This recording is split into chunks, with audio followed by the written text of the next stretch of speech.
Hello বন্ধুরা, লৌকিক অলৌকিক বাংলা চ্যানেলে সবাইকে আবার স্বাগত জানিয়ে আজ আরও একটা ঘটনা আপনাদের সঙ্গে শেয়ার করে নেব। তার আগে প্রথমেই ক্ষমা চেয়ে নিচ্ছি, বৃহস্পতিবার কোনো লেখকের গল্প পাঠ করে শোনাতে পারিনি। গলার অবস্থা খুবই খারাপ ছিল, শরীরটা খারাপই ছিল, এখনও আছে, কিন্তু কি হয়, আপনাদের কাছাকাছি না আসতে পারলে এখন আমারই মনটা ছটফট করে। তো যাই হোক, আজকে যার ঘটনা শেয়ার করে আপনাদের শোনাবো তিনি আমার নিজের জেঠু। আর চলে যাচ্ছি আজকে সেই বেলঘরিয়ার বাড়ির পুরনো ঘটনার মধ্যে। যারা আমার পুরনো শ্রোতা আছেন তারা তো জানেনই বাড়িটা কতটা হন্টেড ছিল, এবং প্রিভিয়াস ভিডিওগুলো যারা শুনেছেন তারাও জানেন যে ওই বাড়িতে কি ঘটনা, মানে কেমন কেমন ধরনের ঘটনা ঘটেছিল। তো আজকে যার ঘটনা শেয়ার করতে চলেছি তিনি আমার নিজের জেঠু। নতুন অনেকে আছেন যারা আমার চ্যানেলে পরে অ্যাড হয়েছেন, আমার এক্সটেন্ডেড ফ্যামিলিতে পরে যোগদান করেছেন। তাদের উদ্দেশ্যে একবার বলে দিচ্ছি ছোট্ট করে বাড়িটার ডেসক্রিপশন। বাড়িটা বেলঘরিয়ার 1 নম্বর স্টেশনের দিকে খানিকটা গেলে বাটার কাছাকাছি কোনো একটা জায়গা ছিল, পার্টিকুলার জায়গাটা বলা যাবে না যেহেতু ইউটিউব চ্যানেল সেটা পারমিট করে না। সেই বাড়িটা অনেকটা প্রায় 12 কাঠা জমি নিয়েছিল, 3টি বিল্ডিং, একটি একদম সামনে জেঠুর বিল্ডিং, মাঝেরটা আমাদের বিল্ডিং, একদম শেষে ছোটো কাকার বিল্ডিং, আর মধ্যিখান দিয়ে যাতায়াতের ব্যবস্থা ছিল, একটার মধ্যে দিয়ে দরজা, তার মধ্যে দিয়ে দরজা, এইভাবে তো যাতায়াত ছিল। এবং নিচেটা ভাড়া থাকতো সেই সময়, বাড়িটা পুরো লোকজনে ভর্তি ছিল। তৎসংলগ্ন খামার ঘর, গরু মহিষ থাকতো, তারপর হাঁস মুরগি এসব ছিল। পেছন দিকে পুকুর পাড়ের দরজা, সামনে সদর দরজা যেটা দিয়ে বেরোলে আর কি সামনে রাস্তায় বেরোনো যেত। আর তারপরে আরও কিছু ছোট ছোট ঘর ছিল যেখানে বাজারওয়ালারা ভাড়া থাকতেন। ওখানে তো সামনেই বাজারে বসতো, তো সেখানে কিছু মানুষ ভাড়া ছিলেন। তো এই ধরনের একটা বাড়িতে, জনবহুল বাড়িতে আমরা ছোট থেকে বড় হয়েছি। এবং আস্তে আস্তে বাড়িটা এমন একটা সময় হলো যখন আস্তে আস্তে যারা ভাড়া ছিলেন, প্রচুর বাচ্চা ছিল তাদের বাড়িতে। আমরা কোনোদিন ছোটোবেলায় বুঝতে পারিনি যে ওরা আমাদের নিজস্ব কেউ, আত্মীয় স্বজন নয়। আমি ছোটোবেলায় ভাবতাম সবাই বোধহয় আমাদের আত্মীয়। তো একটা সময় আস্তে আস্তে বাড়ি খালি হতে থাকলো, তারাও যে যার বাড়ি করে চলে যেতে লাগলেন। এবং একটা সময় এমনও হলো নিচেটা পুরোই ফাঁকা, বা তখনও বাড়িতে মেস আছে এরকম। এবার জেঠু, আমি যখন ছোট, আমার আর জেঠুর একটাই ব্যাপার ছিল, সেটা হচ্ছে টয়লেটে যেতে গেলে সে ঝড় জল বৃষ্টি যাই হোক না কেন, উপরের বাথরুমে আমরা কিছুতেই যেতাম না। আমাদের ঘুরে ফিরে সেই নিচে একটা বাথরুম ছিল, তৎসংলগ্ন একটি টয়লেট ছিল, ওইখানেই আমাদের দুজনকে যেতে হতো। আমরা বড় বাইরে যেতে গেলে ওইটা ছাড়া ব্যবহার করতাম না, ঝি আর জ্যাঠা। এইবার এমনই একটা সময়, বাড়িটা তো ওরকম একটা ভয়ঙ্কর টাইপের দেখতে ছিল। সিঁড়ি দিয়ে উঠলে মনে হতো প্রাগৈতিহাসিক যুগের কোনো গুহার মধ্যে প্রবেশ করছি।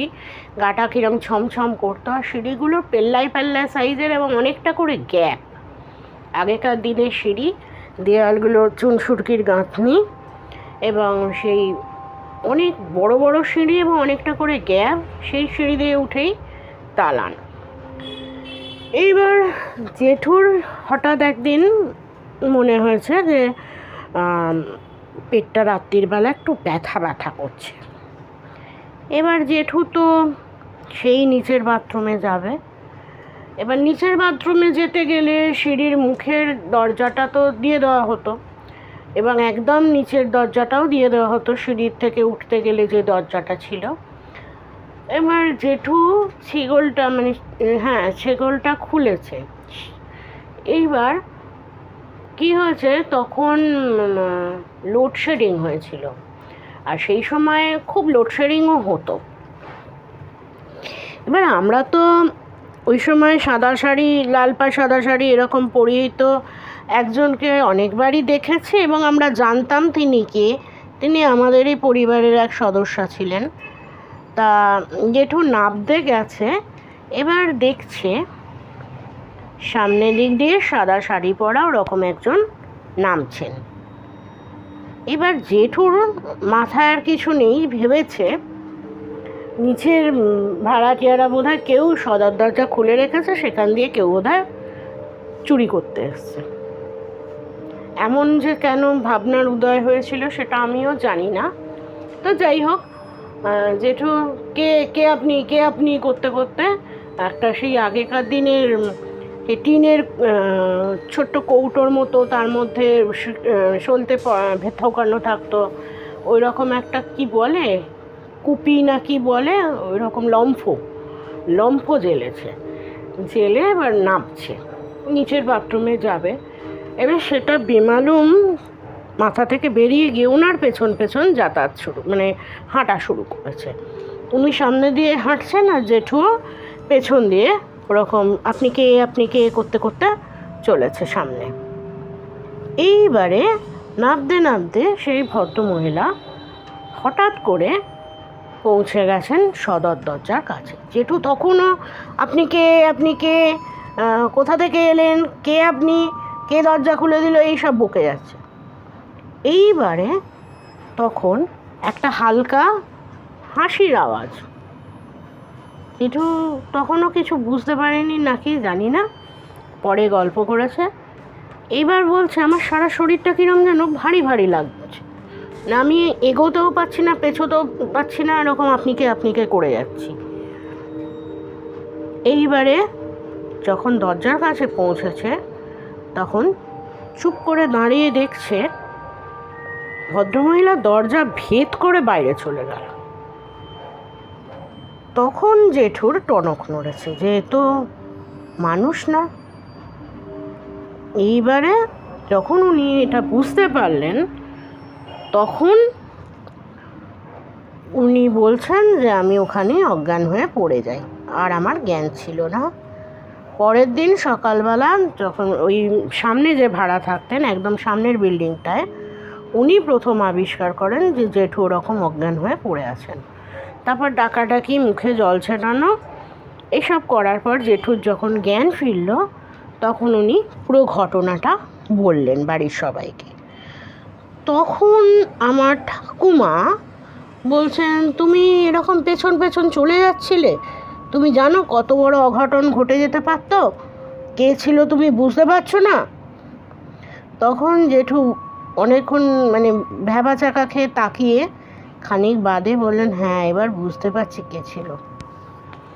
এই ছিল সেদিন রাতের একটি ছোট ঘটনা। ছোট ঘটনা হয়তো শুনতে ছোট ঘটনা, কিন্তু যার সাথে হয়েছে সে তো রীতিমতো ভয় টয় পেয়ে, ভাগ্যিস আর কিছু হয়নি, ভয় পেয়ে অজ্ঞান হয়ে গিয়েছিল, এই পর্যন্ত। এরপর আর একটা ছোট ঘটনা ঘটেছিল, সেটা আমার ছোট পিসি এবং জেঠুর। ছোট পিসি তখন বাইরে আগে চাকরি করতেন, উনি রিটায়ারমেন্টের পর আমাদের বেলঘরিয়ার বাড়ির কাছাকাছি ভাড়া নিয়ে চলে আসেন। এইবার পিসুমশাই তখন অসুস্থ বলতে প্যারালাইজড হয়ে পড়ে আছেন বিছানায়, স্ট্রোক হয়েছিল, কথা জড়িয়ে গিয়েছিল। তো জেঠু তখন রাত্রির বেলা কিছুদিন ছোট পিসির ওই ভাড়া বাড়িতে গিয়ে থাকতো, রাত্রিরে পাহারা দেওয়ার জন্য যেত।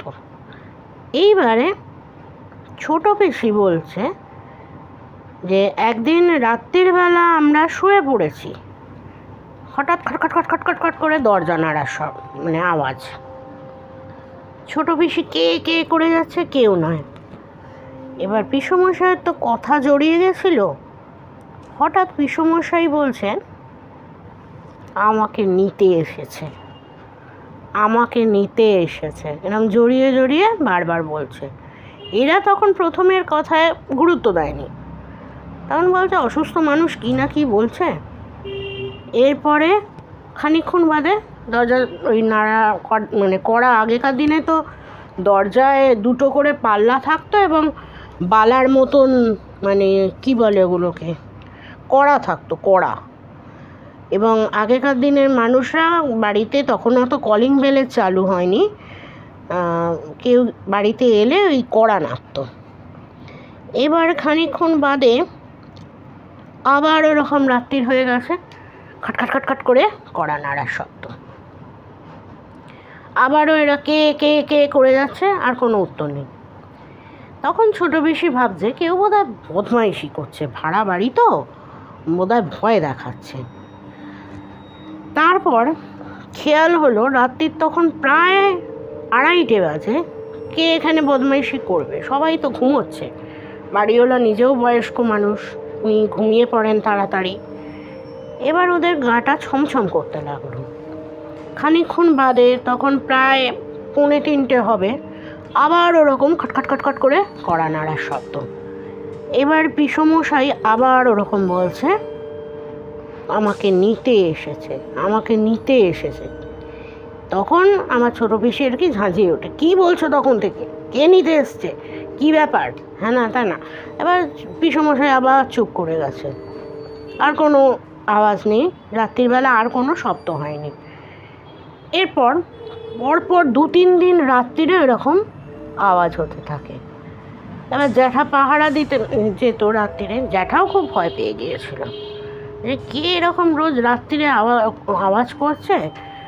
এবার একদিন ওরা তার পরের দিন আর কি, পরের দিন জেগে বসেছিল ভাই বোন, যে আজকে কেউ এলে দরজাটা সঙ্গে সঙ্গে খুলে আমরা দেখব কে। এবং ওরকম যেই খটখট খটখট করে আওয়াজ করেছে, দরজাটা খুলে ফেলা হয়েছে। খুলে ফেলার পর দরজাটা খুলতেই ওদের বাড়ির ডান দিকে একটা পুকুর পাড় ছিল।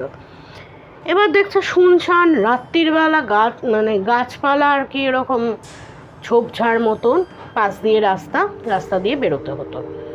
কোথাও কোনো লোকজনের কোনো দেখা নেই, কোনো পশু প্রাণী যে এরকম করবে তারও কোনো মানে সম্ভাবনা নেই, কে এরকম দরজা নাড়বে। এর পরের দিন রাত্রির বেলা আবার ওরকম আওয়াজ হয়। ওই রাত্রিরেও 2-3 বার আওয়াজ হয়েছিল, এরা আর দরজা খোলেনি, কোনো আওয়াজও করেনি, চুপ করে বসেছিল। এর পরের দিনেও ওরকম আওয়াজ হয়, সেই দিনেও এরা কোনো আওয়াজ মানে আর রেসপন্স করেনি, কোনো উত্তর দেয়নি। আর পিসমশাই ওই একই কথা বলে যাচ্ছেন কদিন ধরে, আমাকে নিতে এসেছে, ওরা আমাকে নিতে এসেছে। এর পরের দিন তার মৃত্যু হয়। এই ছিল জ্যাঠার জীবনে ঘটে যাওয়া 2টি ঘটনা। বন্ধুরা, আপনাদের এই 2টি ঘটনার কোনো ব্যাখ্যা জানা থাকলে অবশ্যই আমাকে জানাবেন। ঘটনাগুলো কেমন লাগলো আমাকে বলবেন কমেন্ট বক্সে কমেন্ট করে। আর প্রতিবারের মতো আপনাদের কাছে একটাই রিকোয়েস্ট করব, আপনাদের জীবনে বা পরিচিত কারোর জীবনে এই ধরনের ঘটনা ঘটে থাকলে আমার সাথে অবশ্যই শেয়ার করবেন, আমি বন্ধুদের সঙ্গে তাহলে শেয়ার করতে পারবো। আর প্রত্যেকে ভালো থাকবেন, সুস্থ থাকবেন। ঘটনা লিখে পাঠাবেন, মেল আইডি দেওয়া আছে ডেসক্রিপশন বক্সে, হোয়াটসঅ্যাপ নাম্বারও দেওয়া আছে, আমাকে ঘটনা ভয়েস রেকর্ড করেও পাঠাতে পারেন। আর সবাই ভালো থাকবেন, সুস্থ থাকবেন। ঘটনাগুলো কেমন লাগলো অবশ্যই কমেন্ট করে জানাবেন। আজ এই পর্যন্ত শেয়ার করলাম ঘটনা। পরের বৃহস্পতিবার আশা করছি আপনাদের জন্য আবার গল্প নিয়ে আসতে পারবো। ততক্ষণের জন্য শুভরাত্রি জানিয়ে আমি বিদায় নিচ্ছি। আমি সুদেষ্ণা, আজ এই পর্যন্ত।